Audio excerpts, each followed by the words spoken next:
Hello there, welcome to the video. Today we will be talking about the Icelandic Gambit, an opening which, in addition to having a pretty cool name, is, well, not super duper common and will catch your opponents by surprise. It's quite interesting, there are some nice tricks in here, and without further ado, let's go ahead and dive right into it. So we start with e4 and, surprisingly enough, d5. Not the most common move for black. Generally speaking, white's going to capture this pawn. There aren't really any other great moves. In fact, I believe everything else they could play would lead to black having a slight edge, so not going to be super worried about that. They're going to take a large majority of the time. And this is the Scandinavian defense right here. If we were to play the main line, it would be queen takes d5. I would not generally recommend that. However, what I am going to show you here, called the Icelandic Gambit, is going to start with knight f6. All right, so you do not recapture the pawn on d5. And basically what you're hoping for here, well, not really hoping, but what is likely going to happen here is they play c4 to try to keep the pawn, which is a good move. It's a good move. It's understandable.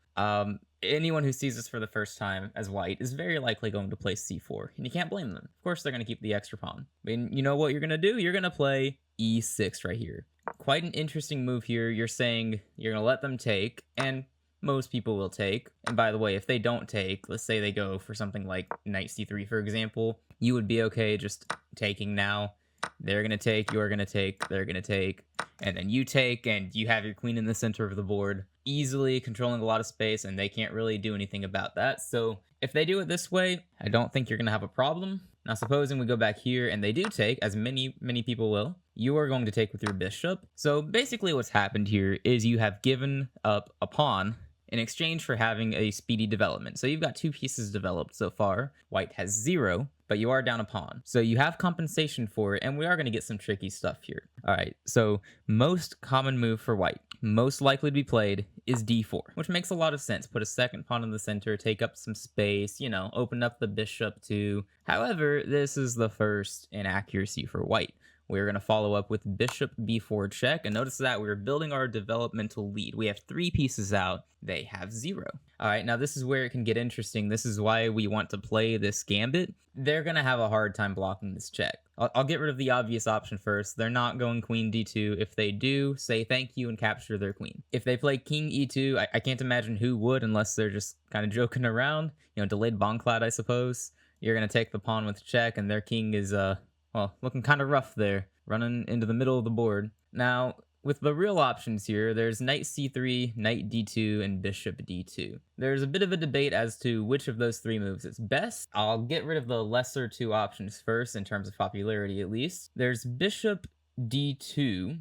Wouldn't be a surprising move to see here. Now, if you see bishop d2, what you want to do is first take. If they recapture with the knight, then the d4 pawn is defenseless, so no problem there. So let's say they take with the queen. So what's the idea here? It's a very nice idea, and it's going to be a recurring idea in these lines. All right, you're going to go queen e7, line up your queen behind the bishop with their king. So you're threatening to go bishop takes c4 with a discovered check on the king. All right, so that's basically you winning your pawn back and keeping your lead in development. So a pretty ideal outcome, something you would hope for. Now, what would they play in this position? It's hard to tell. There's not really much they can do to prevent you from capturing this piece. I suppose the only good move they could play, although not super likely they'd find it, would be, say, queen e3. So now if you were to take on c4, they would capture your queen with check. This wouldn't really be a problem, as you could just go knight c6 here. And if they give you a chance, maybe you're looking to go knight b4 and then knight c2 as a threat.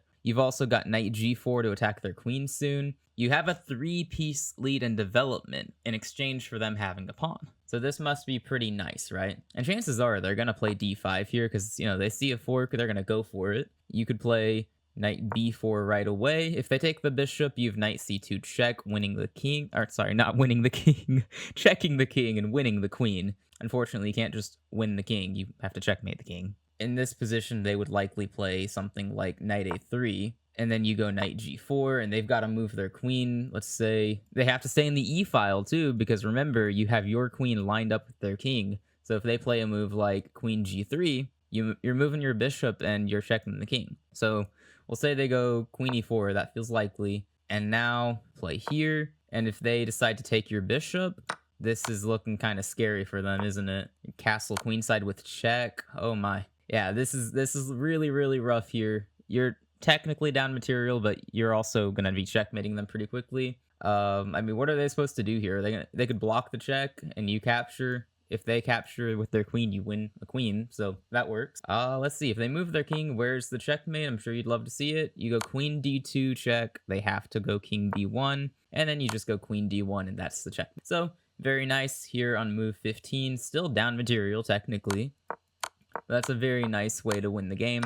And back here, if they don't take the bishop, because they definitely shouldn't, it seems more likely they would try to guard f2. Perhaps they'd play knight f3, right? Well, queen f2 wasn't your only threat. You also had queen b2. Now you're attacking a rook, a knight, and you're still threatening queen takes f2. A bit of a nightmare situation for them. Not really sure what they're supposed to do here. This just looks terrible. Maybe something like queen e2, or maybe queen d4. They can't defend everything at once, though, that's for sure. Very messy, but very good for black. Now let's come back a little bit. It seems a bit unlikely you get all those moves. That's if they even play bishop d2. There's the other move, knight d2. I believe this is the least common of the three good blocking moves, and for good reason. I mean, they just immediately give away the d4 pawn, so not really anything to worry about here. That one's pretty simple. Just take your pawn and keep developing, and just the fact that you get your pawn back so soon already says you have a better position. You have a two-piece lead in development and a queen in the center, so that looks pretty good. Now, the most common way people block this is by playing knight c3. Not really sure why that's the most common, but it is. And this time, you're not looking to play queen e7 like you were in all those other lines. This time, while queen e7 is still an option, I wouldn't recommend it, as they'll play bishop e3 in this one, and they're fine. Instead, you should play knight e4 and apply pressure to this knight. And they're going to have a tough time actually guarding c3.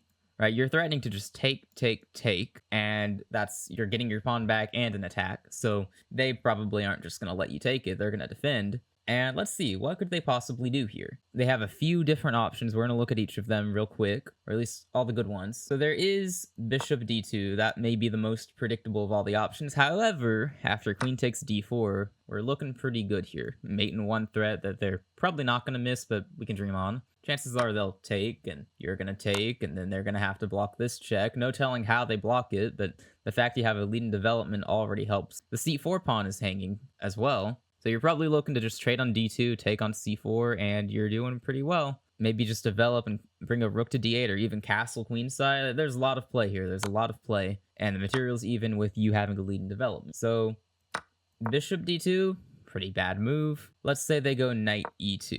Well, similar problem, just with a different pawn. You win the c4 pawn here. This is going to be a good position to play because, well, it is technically equal if white finds all the top moves. The material is even, and you have a lead in development right here. So this is something to be fairly pleased with. And they do have an isolated center pawn, meaning they have no other pawns on the board beside it that could guard it. So it is considered a weak pawn for us to target and attack. So that is also nice. While it says it's equal, this isn't just like a boring type of equal where it's very likely going to be drawn. This is equal where we have better winning chances than white. So that's definitely something we would be happy to play around with.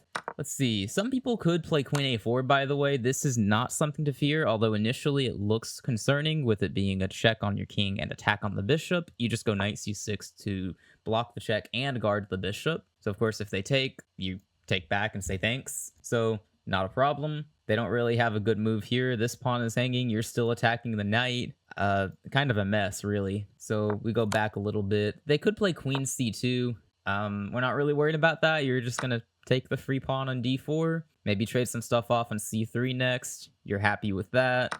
Perhaps they play queen d3. That could be an option. That is one of the more popular ones. And I would say that's the best option because it's the most difficult for black to figure out. They didn't leave anything hanging this time. They have everything over here guarded, right? And they brought their queen closer to the center, so that is slightly concerning. And they have a counterattack. So it's really just the complete move there.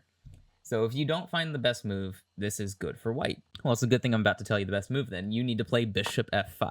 Line up your bishop and the queen here. All right, and you're also a move away from castling, by the way. So I'll show you how bad this can get by just giving them a do-nothing move. Let's just say, for example, they play h3. First thing you should do is castle. Their king is on e1, stuck in the center. So if you can quickly go rook e8, this is looking really scary. and you're still thinking about taking this knight. So there's a lot of potential here, right? And I don't know what they're going to do here. Maybe they'll put a piece on the e-file to try to make it easier to deal with. I imagine if you just decide to take this knight, remember you have an attack on the queen, so they can't recapture on c3. Queen c3, you take the queen, of course. Pawn takes c3, you have bishop takes queen, so they're kind of forced to take your bishop on f5, and then you come in with your queen here. They're not going to take your knight, right? Because you're going to recapture. You could recapture either way, and it'd be good, but probably queen, because there's a chance they go to f1 and get themselves checkmated. Let's say they go here, bring the rook over. You could just take the rook on a1 and be happy, or you could keep checking and try to get them to walk into a checkmate, or they could block the check and you take the rook. I mean, either way, it's going to be winning, so it's a very nice position to get into. And back here, they probably wouldn't play h3. I'm not really sure why you would, but that shows you how dangerous this can be. If they make one wrong move, pretty much instant threats of castling, knight takes knight, or knight c6 is another move you could play just whenever you feel like it. You're attacking d4. They have to take that seriously as well. So the only move here that seems to hold it together for white is a3, because that does force you to take their knight. Because if you don't, I mean, it's a take or be taken situation. They may think maybe you can pull off knight takes c3. I don't think you have time for that, though. They're going to take your bishop, and, you know, you could say you have queen takes d4 again, but this looks a little scarier. At the very least, they can probably go queen c8 and just start causing problems there with some checks. Or maybe they just go here and attack your queen. This is a different position from the other one where you were castled and then you did this. So this looks like you got to move your queen somewhere. And then, well, then what? Don't they just take your bishop? What is your threat here? You see, back here, if they took the bishop, you had queen d1 checkmate. And of course, if they take the knight, you can take with your queen, and then the rook and king are forked. So not really the same here. If you take and then they find bishop e3, you could be in some trouble here. So you have to, it's all about the timing here for sure. In this position, I don't believe you can go for that. You would have to go bishop takes, because of course, if you move the bishop anywhere else, that kind of just leaves their knight able to move. Let's say you go back here, they can just take. If you go here, they're gonna keep chasing you. You've got to take here, and then they take. But this is still good for you. You're gonna castle, and you're gonna try to bring your rook to e8 as fast as you can. And it's a lot of pressure on white to keep finding all the correct moves and stay in the game. All right, here, white's best move is queen f3. Not at all predictable, right? I would have thought it would be the normal knight f3 or bishop e2, probably bishop e2 to get on the e-file.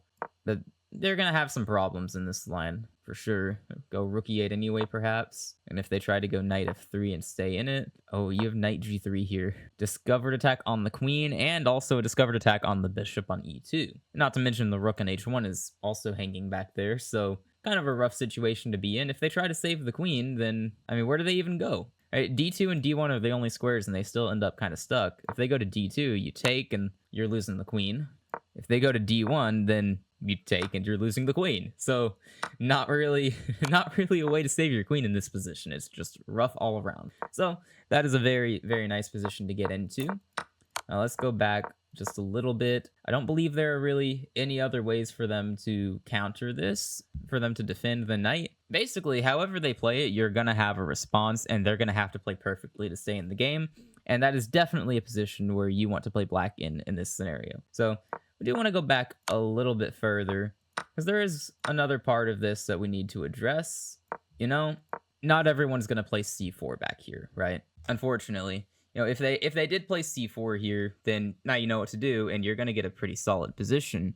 Very, very playable positions. But they could decide, you know, something feels wrong with defending the pawn, and it's a gambit. I'll decide to just give away the pawn. It's fine. So maybe they'll play a move like knight c3, and that is actually the best move here. There's not really a way to force them to, you know, play into what you want. Unfortunately, if they play knight c3, your best option is realistically to just capture here. And if they decide to capture, then we've seen positions like this where your queen just is in the center and they can't do a whole lot to kick it out. You know, they could try c4, for example, but it's not really going to achieve a whole lot. You just give this check and then start developing. Not really great. If you get this position, it would be fine.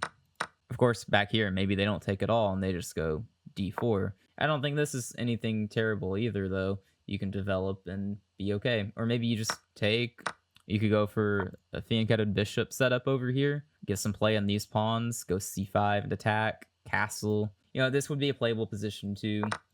Now, all the way back here after knight c3, if you wanted to, you could still play e6. It's possible. And, if they take, you can play into this. Perhaps you get something kind of similar, but the way this is already played out, it's a little too different from the Icelandic Gambit that we've just learned. So this would be different. You could still get some play.